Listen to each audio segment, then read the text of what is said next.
నమస్కారం అండి. భగవద్గీతలో నేడు 12వ అధ్యాయము భక్తి యోగమునందు 6-7 శ్లోకములు తాత్పర్యం వినిపిస్తున్నది మీ విజయభాస్కర్. మొదటిగా 6వ శ్లోకం. ఏ తు సర్వాణి కర్మాణి మయి సన్యస్య మత్పరా అనన్యేనైవ యోగేన మాం ధ్యాయంత ఉపాసతే. 7వ శ్లోకం. తేషామహం సముద్ధర్త మృత్యు సంసార సాగరాత్ భవామి న చిరాత్ పార్థ యయ్యావేశిత చేతసాం. తాత్పర్యం. ఎవరైతే సమస్త కర్మలను నాయందు ఉంచి నన్నే పరమగతిగా భావిస్తారో, ఏకాగ్రమైన మనసుతో నన్ను ధ్యానిస్తారో, నాయందే తమ చిత్తమును లగ్నం చేస్తారో, ఈ యోగము తప్ప మరే ఇతర యోగములను అనుష్ఠించరో, ఎల్లప్పుడూ నా గురించి చింతిస్తూ నన్ను ఉపాసిస్తారో, అటువంటి వారిని నేను ఈ మృత్యువుతో సమానమైన ఈ సంసారమనే సముద్రము నుండి అతి త్వరలో ఉద్ధరిస్తాను, బయటపడేస్తాను. ఏమాత్రం ఆలస్యం చెయ్యను. ఈ 2 శ్లోకములలో పరమాత్మ మృత్యువుతో సమానమైన సంసార సాగరం గురించి, దాని నుండి ఉద్ధరింపబడే మార్గము గురించి వివరించాడు. సంసారం అంటే మృత్యువుతో సమానం. సంసారం ఒక సముద్రం వంటిది. దారి తెన్ను తెలియదు. ఎంత ఈదినా ఒడ్డు చేరలేము. అటువంటి సంసారం అనే సాగరంలో పడి దిక్కుతోచని వారిని నేను ఉద్ధరిస్తానని అంటున్నాడు పరమాత్మ. దానికి మనము చేయవలసిన పనులు కూడా వివరించాడు. మానవుడు చేసే అన్ని కర్మలు నాకే అర్పించమన్నాడు. వాటితో ఏ సంబంధము పెట్టుకోవద్దని అన్నాడు. నేను తప్ప మరొక మార్గము లేదు అని భావించమన్నాడు. అనన్యమైన భక్తి కలిగి ఉండాలన్నాడు. ఏకాగ్రమైన చిత్తముతో నన్ను ఉపాసించాలి అని అన్నాడు. నీ మనసును ఆత్మలో చక్కగా ప్రతిష్ఠించమన్నాడు. ఇలా చేస్తే ఈ సంసారం గురించి ఏమాత్రమూ భయపడనక్కర్లేదు. ఈ సంసార సాగరము నుండి నేను ఉద్ధరిస్తాను అని హామీ ఇస్తున్నాడు. ఈ సౌలభ్యం ఏదో ఒక ఉన్నత కులములో పుట్టిన వారికే అని పెట్టలేదు. ఏతు అంటే పరమాత్మను ఆశ్రయించిన అందరికీ, కులమత ప్రాంత భేదము లేకుండా, స్త్రీ పురుష ధనిక పేద భేదము లేకుండా, పండితుడు పామరుడు అనే తేడా లేకుండా అందరికీ అందుబాటులో ఉంది అని అంటున్నాడు పరమాత్మ. సర్వాణి కర్మాణి అంటే ఏదో 1-2 కర్మలు కాకుండా తాను చేసే సమస్త కర్మలను కృష్ణార్పణమంటూ పరమాత్మకు సమర్పించాలి.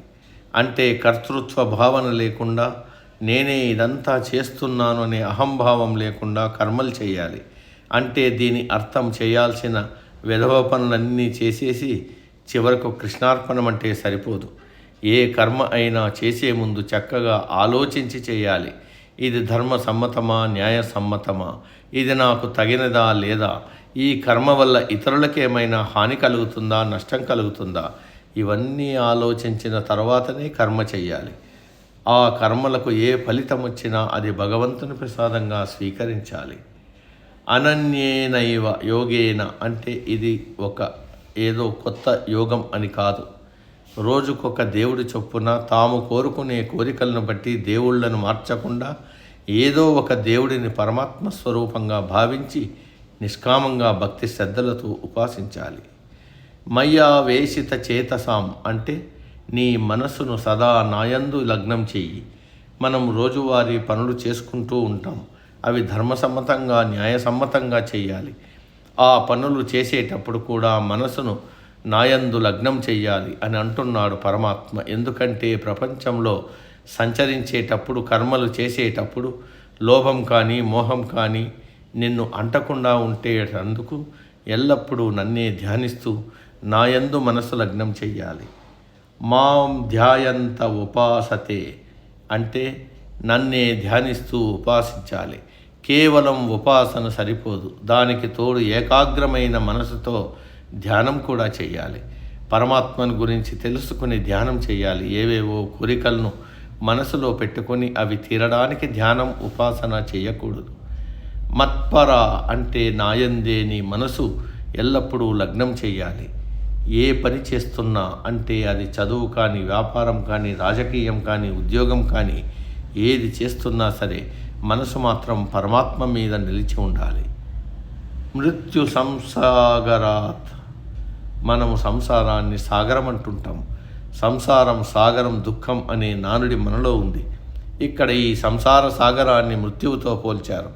సాగరంలో ఎన్నో జలచరాలు, తిమింగలాలు, సొరచేపలు అలాంటి భయంకరమైన జలచరాలు ఉంటాయి. కాబట్టి ఈ సంసార సాగరంలో ఈదుతున్న మానవుడు దుఃఖాలు, రోగాలు, ముసలితనమనే ఈ జలాచరాల నోటబడి మరణించక తప్పదు. పైన చెప్పిన విధంగా చేస్తే ఏ ఫలితం వస్తుందంటే, పైన చెప్పిన విధంగా ధర్మబద్ధంగా కర్మలు చేసేవారిని, కర్మ ఫలములను పరమాత్మకు అర్పించిన వారిని, మనసు నాయందు లగ్నం చేసిన వారిని, నన్ను ధ్యానించే వారిని, సముద్ధర్త అంటే మృత్యువు అనే సంసార సాగరము నుండి వారిని నేను పైకి లేవనెత్తుతాను. ఈ జనన మరణ చక్రము నుండి బయటపడవేస్తాను.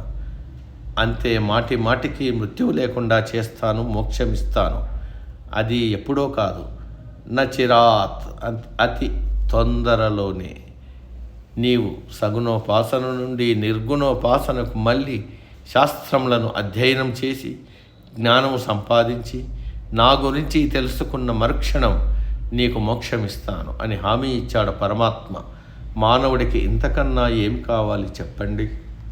నేటికి సమాప్తం. తదుపరి శ్లోకం రేపటి రోజు. సర్వే జన సుఖినో భవంతు. అందరూ బాగుండాలి, అందులో మనం ఉండాలి.